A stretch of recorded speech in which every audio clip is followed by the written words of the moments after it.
So let's talk about putting lipstick on a pig. That's just an allegory for what I'm talking about here. If I'm in fitness and I want to promote the virtues and I want to sell you the virtues, I want to preach you the virtues of using, let me see, what are we going to begin with? Electrolytes. Electrolytes, I'm not going to go on some lecture here, first and foremost, actually, because I'm not qualified to talk about them. I haven't studied them well, other than the books that I've read. Well, it's quite a few books by now, so I'm partially informed. But I'm not educated within the concept of nutrition and alimentation.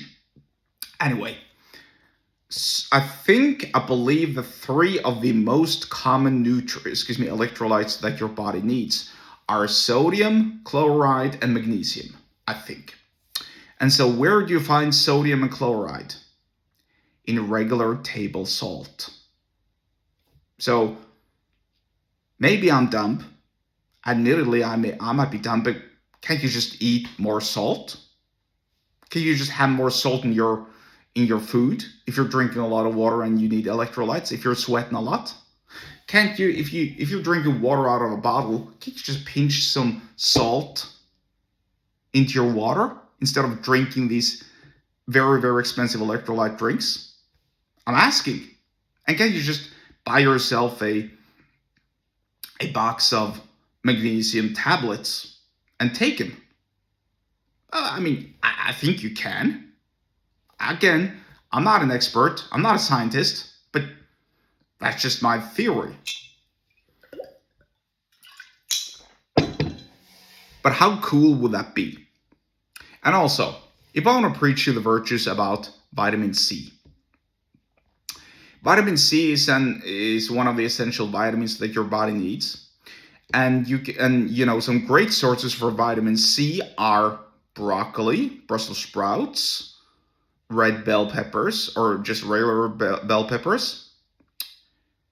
I think blueberries also. No, not blueberries. That was antioxidants. But certainly Brussels sprouts, broccoli, maybe spinach. Also, of course, the aforementioned bell peppers and oranges. Hence why if you drink a lot of orange juice, you get a lot of vitamin C. That's true to some degree, but here's also Here's also another thing that you're getting if you're drinking a lot of orange juice. You're getting a lot of sugar. It's just a sugary loaded drink filled with some literal orange juice from the orange, some squeezed orange. And if you just squeeze an orange, or you squeeze the juice out of the orange, that's true, you're getting raw orange juice, which is healthier, I guess, than the cheap orange juice you can get at the convenience store. But it still contains sugar. And also, you know what it doesn't contain when you squeeze out the juice of the orange? There is no fiber. And the fiber is important for your body because it reduces the insulin response when the glucose, i.e. the sugar, is being introduced into your body. That's important. And if you drink a lot of orange juice, you skip the fiber part, you skip the reduced insulin response, your blood sugar spikes, and most, if not all, of the energy that's being converted from the glucose is being stored as fat. And also it contains acid, which ain't good for your teeth. Pretty obvious. But if I want to promote the virtues of vitamin C and I'm in some sort of, I'm an influencer or whatever, do you think it's cool to promote eating a broccoli? No, it's not. It's cool to hire a good-looking model, jack dudes, hot girls, give them free samples of whatever drink you have, and then having them promote their drink. Having them promote your drink, going, "Hey, this is really, really healthy and it's so delicious. Drink ABC orange juice, you too, and feel better." It's the same thing with these energy drinks. I mean, Have you seen these influencers who are promoting the energy drinks? I have. I've also seen the following. Whenever they pose on stage or in some advertisement or wherever with their energy drinks, they take one sip and then they put away the can. Why is that?